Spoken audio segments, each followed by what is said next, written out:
বম্বে হাইকোর্টে স্বস্তি এবং ভরসা পেলেন কেন্দ্রীয় মন্ত্রী নীতিন গডকরি। পেট্রোল ইথানল মেশানো নিয়ে গডকরির বিরুদ্ধে সোশ্যাল মিডিয়ায় প্রচার চলছে। ডিপ ফেক এআই ভিডিও ঘুরে বেড়াচ্ছে। কিভাবে গডকরি আর তার পরিবার লাভবান হয়েছেন E20 কর্মসূচি থেকে, সেই নিয়েই মানহানিকর এবং মিথ্যা সব ভিডিওর ছড়াছড়ি এই মুহূর্তে সোশ্যাল মিডিয়ায়। পেট্রোল ইথানল মেশানো নিয়ে গডকরির পরিবারকে জড়িয়ে নানা অভিযোগও করা হয়েছে। বম্বে হাইকোর্টের বিচারপতি আরিফ ডক্টর অবিলম্বে সব এআই ভিডিও, ডিপ ফেক এবং অপপ্রচারমূলক পোস্ট সরিয়ে দেওয়ার নির্দেশ দিয়েছেন। মেটা, গুগলের মতো সোশ্যাল মিডিয়া প্ল্যাটফর্মকে নির্দেশ দেওয়া হয়েছে ভবিষ্যতে যেন এই ধরনের কোনো পোস্ট সোশ্যাল মিডিয়ায় না আসে। বিচারপতি তার ভাষায় জানিয়েছেন যে এই পোস্টগুলো অত্যন্ত জঘন্য এবং অপমানজনক, অর্থাৎ অত্যন্ত কড়া পর্যবেক্ষণ বম্বে হাইকোর্টে। কথা বলবো এই নিয়ে আমার সহকর্মী প্রদীপ চক্রবর্তীর সঙ্গে। প্রদীপ, অত্যন্ত কড়া অবস্থান বম্বে হাইকোর্টের, তাহলে কি এবারে ইথানল বিতর্কের ইতি হলো এটা বলা যায়?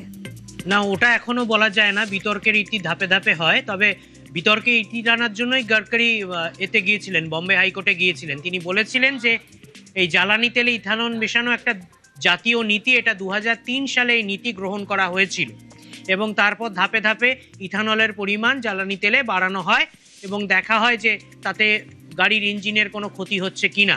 এই বিতর্কটা এখন সোশ্যাল মিডিয়ায় ঘুরে বেড়াচ্ছে। কিন্তু গডকরির বক্তব্য হচ্ছে, যে যুক্তি তিনি হাইকোর্টে দিয়েছেন, যে তিনি তো সড়ক পরিবহন মন্ত্রী এবং এই বিষয়টা, পেট্রোলে ইথানল মেশানোর বিষয়টা দেখে আমাদের পেট্রোলিয়াম মন্ত্রক, এবং 2014 সাল থেকে আজ পর্যন্ত গডকরি কোনোদিন পেট্রোলিয়াম মন্ত্রকের ধারে কাছে যাননি, অথচ তাকেই নিশানা করা হচ্ছে। বলা হচ্ছে এই প্রজেক্ট থেকে তার পরিবার লাভবান হয়েছে এবং নানা ধরনের অপপ্রচার চলছে বলে বম্বে হাইকোর্টে অভিযোগ করেন গডকরি। এবং তারপর বম্বে হাইকোর্ট সমস্ত তথ্য প্রমাণ খতিয়ে দেখে সিদ্ধান্তে পৌঁছেছেন বিচারপতি আরিফ ডক্টর, যে ভিডিওগুলো ঘুরে বেড়াচ্ছে, যে ডিপ ফেক ভিডিওগুলো ঘুরে বেড়াচ্ছে, সেগুলি জঘন্য এবং অপমানকর, সেগুলি সরানোর নির্দেশ দিয়েছেন তিনি। তা বলা যায় যে বম্বে হাইকোর্টে গিয়ে একটা অস্ত্র পেলেন গডকরি। এবার বিতর্কে দাঁড়ি টানলো কিনা সেটা এখনই বলা যাবে না। সেটা বলার জন্য আরও কিছুটা সময় অপেক্ষা করতে হবে, কারণ সোশ্যাল মিডিয়া মোরলেস স্বাধীন এবং সেখানে লাগাম টানা খুব কঠিন বিষয় সরকারের পক্ষে, এবং বিভিন্ন ঘটনায় সেটা দেখা গেছে। এবার ধীরে ধীরে দেখা যায় যদি সোশ্যাল মিডিয়ায় সেই ভিডিওগুলো আর দেখা যাচ্ছে না, সেগুলো সরিয়ে নেওয়া হচ্ছে বা ওই ধরনের ভিডিও পোস্ট করা যাচ্ছে না, বা এই সোশ্যাল মিডিয়া প্ল্যাটফর্ম গুগল, মেটা, এই প্ল্যাটফর্মগুলো সেই ধরনের ভিডিওকে এন্টারটেন করছে না, কড়া ব্যবস্থা নিচ্ছে, তাহলে বলা যেতে পারে এই বিতর্কে একটা দাঁড়ি টানলো। আপাতত বম্বে হাইকোর্ট এই নির্দেশটা দিয়েছে, এই কড়া পর্যবেক্ষণটা রেখেছে, এটুকু বলা যায়। একেবারে ধন্যবাদ প্রদীপ। অর্থাৎ সব সমালোচনার মুখ বন্ধ করার চেষ্টা করেছেন নীতিন গডকরি এবং বম্বে হাইকোর্টে আপাতত স্বস্তি এবং ভরসা পেয়েছেন তিনি।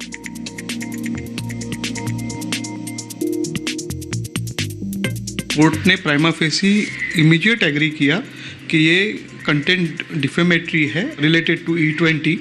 ये एग्री करते हुए उनको ऑर्डर किया कि जिन्होंने भी ये कंटेंट अपलोड किया है उनके डिटेल्स शेयर किए जाए और ये content fourth with media platform से निकाला जाए, और फ्यूचर कंटेंट जो हुआ था सूट फाइल करने के बाद में वो भी निकालने का आदेश कोर्ट ने दिया है। और इसके बाद में अगर कोई कंटेंट अपलोड करता है तो उसके डिटेल्स भी हम उनके साथ शेयर कर सकते हैं, और अगर वो नहीं निकालते हैं तो वो कोर्ट ने लीव दी है कि वो कोर्ट के पास आके और रिलीफ के लिए मांग सकते हैं।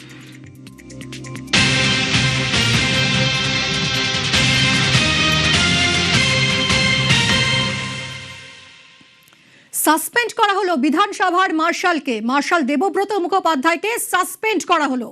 বিধানসভার নিয়ম বিরোধী কাজ করায় তাকে সাসপেন্ড করা হয়েছে। দেবব্রত মুখোপাধ্যায়ের বিরুদ্ধে বিভাগীয় তদন্তেরও নির্দেশ। সিদ্ধান্ত পুনর্বিবেচনার দাবি বিরোধী দলের বিধায়কদের। কথা বলবো, আরো ডিটেলে জানবো আবির আমার সহকর্মীর সঙ্গে। আবির, এ তো নজিরবিহীন ঘটনা, কি কারণে সাসপেন্ড করা হলো বিধানসভার মার্শালকে? দেখো, রাজ্য বিধানসভার ইতিহাসে এই ধরনের ঘটনা আগে ঘটেনি, এমনটাই বর্ষিয়ান বিধায়করা জানাচ্ছেন। এই মুহূর্তে রাজ্য বিধানসভাতে একাধিক সদস্যরা রয়েছেন যারা দীর্ঘদিন ধরেই রাজ্য বিধানসভার পরিচালনা, বিধানসভার কার্যবিধি এই সম্পর্কে অবহিত। তারাও মনে করে উঠতে পারছেন না যে বিধানসভাতে কবে এমন ঘটনা ঘটেছে যেখানে খোদ বিধানসভার মার্শাল তাকে সাসপেন্ড করতে হয়েছে। যদিও রাজ্য বিধানসভা সচিবালয়ের তরফ থেকে বা বিধানসভার অধ্যক্ষের তরফ থেকে এখনো পর্যন্ত মার্শালকে কেন সাসপেন্ড করা হলো সেই বিষয়ে সরকারিভাবে কোনো বিবৃতি জানানো হয়নি। তবে বিধানসভা সূত্রে আমরা যেটা জানতে পারছি যে এই বিধানসভাতে কয়েক সপ্তাহ আগে তুমি জানো একটি ওরিয়েন্টেশন ক্যাম্প আয়োজন করা হয়েছিল। তার কারণ প্রচুর নবনির্বাচিত বিধায়করা রয়েছেন, তাদের বিধানসভা পরিচালনা, বিধানসভার বিভিন্ন কার্যবিধি, নিয়মাবলী কিভাবে পালন করতে হবে সেই সংক্রান্ত বিষয়ে তাদের যে প্রশিক্ষণ পর্ব এবং কিভাবে সে কাজগুলি করতে হয় তা নিয়ে শুধুমাত্র রাজ্য বিধানসভার সদস্যরা আছেন তেমনটা নয়। একই সঙ্গে হচ্ছে আমরা দেখেছিলাম যে লোকসভা স্পিকার ওম বিড়লা তিনি এসেছিলেন, এছাড়া একাধিক গুরুত্বপূর্ণ ব্যক্তিরা এসেছিলেন। সেই অনুষ্ঠানের দায়িত্বে বেশ কিছু ঘটনার ঘটে যায় যেগুলির ক্ষেত্রে মার্শাল দেবব্রত মুখোপাধ্যায় তিনি যথাযথভাবে দায়িত্ব পালন করতে পারেননি। এছাড়া অনেকেই বলছেন এর সঙ্গে একাধিক বিধায়কের তরফ থেকে অতি সাম্প্রতিক সময় বেশ কিছু ঘটনার কথা বলা হয়েছে এবং সেক্ষেত্রে দাঁড়িয়ে তার সঙ্গে যে ব্যবহার, তার যে আচরণ তা নিয়ে অনেকে ক্ষোভ প্রকাশ করেছিলেন। ফলে তারপরেই হয়তো সেই কারণেই তাকে সাসপেন্ড করা হয়েছে এবং বিভাগীয় তদন্ত চলছে। এবং যদি বিভাগীয় তদন্তেই গোটা ঘটনাগুলি প্রমাণিত হয় তাহলে আরও কড়া শাস্তির মুখে পড়তে হবে তাকে। এবং ইতিমধ্যেই তাকে সাসপেন্ড করার বিষয় নিয়ে রাজনৈতিক মহলে এবং প্রশাসনিক মহলে জোরদার চর্চা শুরু হয়ে গিয়েছে। তার কারণ রাজ্য বিধানসভাতে এই ঘটনা নজিরবিহীন বলে। একেবারে আবির, অর্থাৎ বিধানসভার শৃঙ্খলা বজায় রাখার দায়িত্ব যাদের উপর, সেই মার্শালদের অন্যতম মুখ ছিলেন এই দেবব্রত মুখোপাধ্যায়, আর তার বিরুদ্ধেই নিয়ম ভাঙার অভিযোগ অত্যন্ত গুরুত্বপূর্ণ এবং তাকে সাসপেন্ড করা হয়েছে। সচিবের এটা ক্ষমতার মধ্যেই আছে, সচিব করেছেন, নিশ্চয়ই কোনো কারণ ছিল, তাকে শোকজ করা হয়েছে। এর আগে শোকজ করা হয়েছে, শোকজের উত্তর দিয়েছে, তারপরে তাকে সাসপেন্ড করেছে। দেখা যাক দেখি কি হয়, এ বিষয়ে আমরা পরে আরো জানাবো। আর এমন ঘটনায় বিধায়কদের কি প্রতিক্রিয়া, তারা কি বলছেন শুনবো। বিধানসভার সম্মানীয় স্পিকার তিনি এই মুহূর্তে কলকাতায় নেই। মাননীয় স্পিকার তিনি অর্ডার দিয়েছেন কিনা, কারণ speaker is the custodian of the house. মার্শালকে সাসপেন্ড করবার ক্ষেত্রে সম্মানীয় স্পিকারের সঙ্গে কথা বলতে হবে, অর্ডারটা কে করেছেন আর কি। এটা একটা নজিরবিহীন ঘটনা। 2007 সাল থেকে এই মার্শাল দেবব্রত মুখোপাধ্যায় তিনি এখানে আছেন। যদি স্পিকারের অজান্তে সুমোটো প্রিন্সিপাল সেক্রেটারি সাসপেন্ড করে থাকেন, অবিলম্বে সাসপেনশন উইথড্র করতে হবে। এই মার্শালকেই বলেছিলেন, মার্শাল কুণাল ঘোষকে বার করে দাও, আমায় তো চ্যাংদোলা করে এই লোকটি বার করেছিল, পান থেকে চুন খসেছে, মার্শাল সাসপেন্ড। নিরপেক্ষ তদন্ত হোক, শোকজ করা হয়েছিল মার্শালকে। মার্শাল তার উত্তর দিয়েছেন এবং উত্তর কিন্তু যথাযথভাবে দিয়েছেন। এর পেছনে কারুর বিষ নজর আছে কিনা তার উপর দাঁড়িয়ে বিধানসভার মার্শালকে সাসপেন্ড করা, এটা কিন্তু বিধানসভার ভাবমূর্তির পক্ষে একদম ঠিক নয়। পশ্চিমবঙ্গ বিধানসভার ইতিহাসটা অনেক প্রাচীন ইতিহাসে এই প্রথম হলো কোনো মার্শাল সাসপেন্ড হলো। তো মার্শাল সাসপেন্ড হয়েছে, এটা সম্পূর্ণরূপে স্পিকার স্যার বা সংসদীয় রীতির মধ্যে পড়ছে। তবে এতটুকু আমি বলবো, এটা নজিরবিহীন।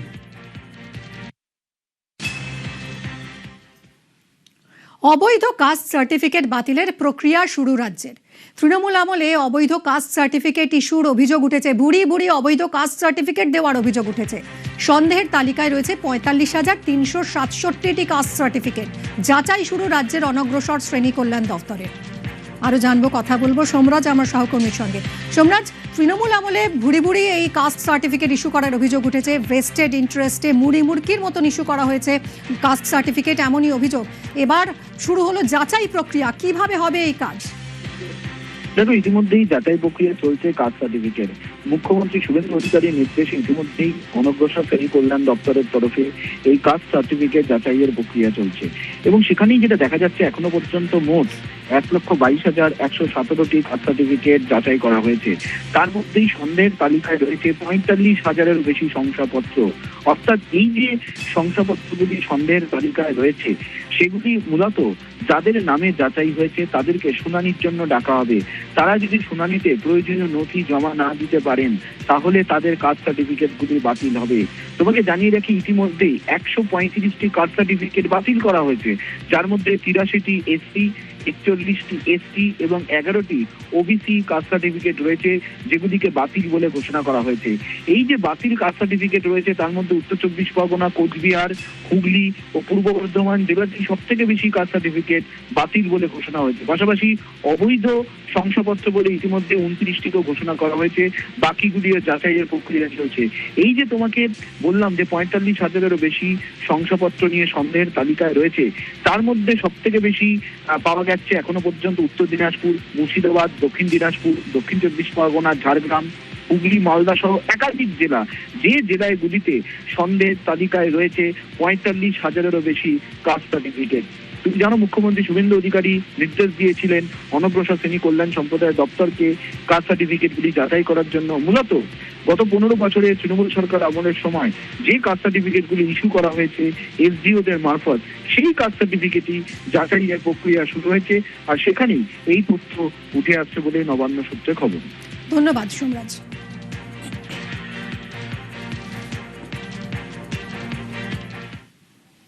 কলকাতা তসলিমার প্রিয় শহর। 2007 সালে মৌলবাদীদের চাপে ছাড়তে হয় ভালোবাসার শহর। তখন ক্ষমতায় বামেরা। 15 বছরের তৃণমূল জামানাতেও কলকাতায় আসার আর সুযোগ হয়নি। পালাবদল হয়ে রাজ্যে বিজেপি সরকার। কলকাতা ছাড়ার 19 বছর পর শহরে ফেরেন লেখিকা। 6 দিন ভালোবাসার শহরে কাটিয়ে এবার ফেরার পালা। একরাশ ভালোবাসা আর স্মৃতি নিয়ে ফিরলেন তসলিমা নাসরিন।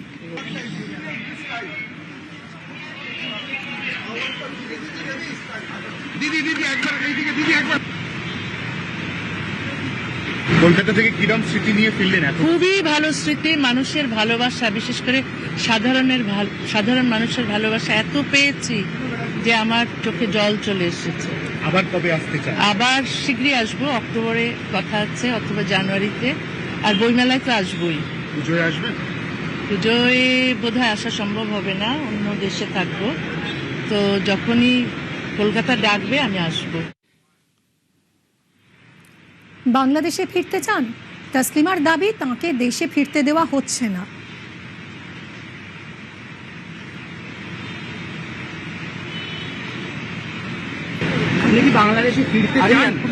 অবশ্যই ফিরতে চাই। 32 বছর আমি নির্বাসনে আছি, আমাকে বাংলাদেশে ফিরতে দেওয়া হয় না। আমি ফিরতে চাই না এই জন্য যে যাই না তা তো নয়, না যেতে দেয় বাংলাদেশে, কারণ আমার বাংলাদেশের পাসপোর্ট রিনিউ করে না বাংলাদেশ সরকার, এবং আমার যে সুইডিশ পাসপোর্ট আছে ওটাতেও ভিসা দেয় না। না দিলে তো আমার কোনো ভ্যালিড ডকুমেন্ট নেই যাওয়ার জন্য। আপাতত ভারতেই থাকবো। বাম আমলে কলকাতা ছাড়া তসলিমা, বিজেপি জামানায় ফের কলকাতায় তসলিমা। বিজেপি সরকারের প্রশংসায় বাম আমলের মন্ত্রী। নতুন সরকার যারা এসেছেন এখানে দিল্লি এবং রাজ্যে একই শাসক দল, তারা শাসন ব্যবস্থা পরিচালনা করছেন। তারা তাদের আভ্যন্তরীণ বিবেচনায় ঠিক করলেন যে এরকম একটা ঘটনা ঘটেছে, সেই ঘটনায় সংশোধন করে নেওয়া উচিত। তারা সুযোগ করে দিলেন, উনি এসেছেন। ঠিকই একজন বাংলাদেশের খুবই স্বনামধন্য লেখিকা, যার লেখা গোটা বিশ্বের নানা দেশে অনুবাদ হয়, মানুষ তারা পড়েন, তা নিয়ে চর্চা করেন। আর আমাদের পশ্চিমবাংলাতেও অনেক তার গুণগ্রাহী রয়েছে। পশ্চিমবাংলা আসার পরে মানুষের মধ্যে কি উদ্দীপনা তৈরি হয়েছে, ঠিক এটাই হওয়া উচিত। লেখকদের কোনো নির্দিষ্ট সীমানা থাকা উচিত না। ভালো ভালো ভূমিকা, সাধুবাদ জানাই। বর্তমান যারা শাসক ব্যবস্থা পরিচালনা করছেন তারা বলেছেন যে যতবার ইচ্ছা হবে আসবেন, থাকবেন, নিরাপত্তা দেব, দায়িত্ব সরকারের। এটা তো ভালো। দেদার রাজস্ব চুরি, কয়েকশো কোটির সম্পত্তি, লাল মাটিতে কালো কারবার। অভিযোগের পাহাড়ে টুলু মণ্ডল, বীরভূমের পাথর ব্যবসায়ী। আর এবার পুলিশের নজরে টুলু মণ্ডলের আত্মীয়রা। আজ সকালে বীরভূমের পাড়ুয়ে টুলুর শ্বশুর বাড়িতে হানা দিল এসটিএফ।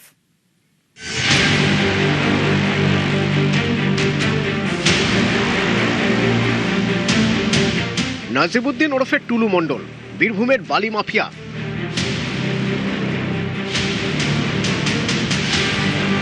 স্থানীয়দের দাবি, লালমাটির বালি পাথরের সাম্রাজ্যে টুলু মণ্ডলই ছিলেন শেষ কথা। বালি পাথর থেকে কোটি কোটি টাকার সম্পত্তি, সরকারের রাজস্ব। অভিযোগ, সেটাও ঢুকতো টুলুর পকেটে। স্থানীয়দের দাবি, এই কাজে টুলুকে সাহায্য করতেন তার আত্মীয়রা। এদের অনেকেই নাকি টি কোম্পানির এক একটা মাথা। পুলিশের দাবি, ইতিমধ্যেই টুলুর বাড়ি, ব্যাংক মিলিয়ে কয়েকশো কোটি টাকার সম্পত্তি বাজেয়াপ্ত করেছে তারা। গ্রেপ্তার হয়েছেন টুলুর একাধিক সহযোগী। এবার পুলিশের নজরে টুলু মণ্ডলের শ্বশুর মোহাম্মদ নুরুল হক, টুলুর দুই শালা নূর আলম ওরফে মিন্টু শেখ এবং শামসুল আলম ওরফে মিঠু শেখ।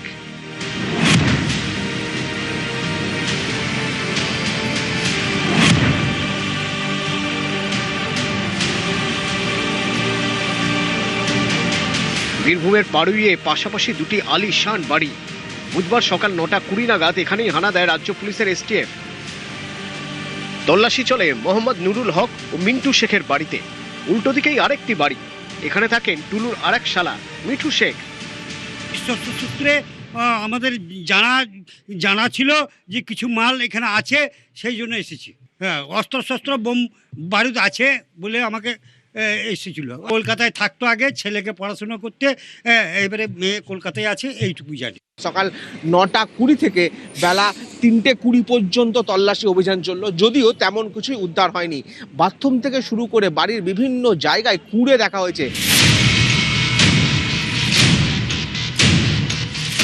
একসময় টিউশন করতেন টুলু মণ্ডল।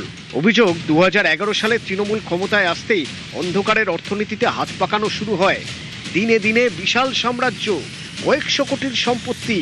অভিযোগ তৃণমূল আমলে শুধু টুলু নয়, তার আত্মীয়দেরও ভুলবদল হয়েছে। স্থানীয়দের দাবি, টুলু মণ্ডলের শ্বশুরের আদি বাড়ি বীরভূমের তালিবপুরে। একসময় তিনি চাষবাস করতেন। দুই শালার একজন গাড়ি চালাতেন, আরেকজন ধান কেনা বেচার কাজ করতেন। অভিযোগ 11-র পর তাদেরও উত্থান, চলে আসেন পাড়ুইয়ে। টুলু মণ্ডলের দুই শালা এখন পাথর ডিপোর মালিক। শোনা যায় তাদের প্রায় 40টি ডাম্পার রয়েছে। সেগুলির গায়ে টুলু মণ্ডলের সংস্থার কোড নেম এমএসপি, মণ্ডল স্টোন প্রোডাকশন। রাজস্ব এড়ানোর গ্রিন সিগন্যাল। এই দেখুন সেই ডাম্পার। স্থানীয়দের দাবি, টুলু মণ্ডলের বিরুদ্ধে তদন্ত শুরু হতেই বেশ কিছু ডাম্পারের গা থেকে এমএসপি লেখাটি মুছে ফেলার চেষ্টা হয়েছে। এই গাড়িগুলো কাদের? মিঠুবাবু। এই মিঠুবাবু কে হয়? কার সম্বন্ধী? টুলু মণ্ডলের সম্বন্ধী। কতদিন ধরে এই গাড়িগুলো বন্ধ হয়ে আছে এখানে? 2 সপ্তাহের গাড়িগুলো বন্ধ, সব চলছে না। মিঠু আর মিন্টু কে হয়? দু ভাই। কে হয়? টুলু মণ্ডলে কে হয়? টুলু মণ্ডলে কে হয়? সম্বন্ধী হয়। এবার এই ছবিটা দেখুন। টুলু মণ্ডলের শ্বশুরের বাড়িতে তল্লাশি চালাতে ঢুকছেন তদন্তকারীরা। উল্টে সেই তদন্তকারীদেরই পকেট সার্চ করছেন টুলু মণ্ডলের শ্বশুর। ভাবুন অবস্থা। এদিন তল্লাশি চলে টুলু মণ্ডলের কাকা শ্বশুরের বাড়িতেও।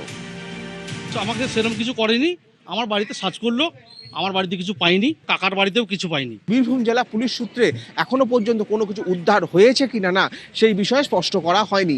বীরভূম থেকে ইন্দ্রজিৎ রুজ, নিউজ 18 বাংলা।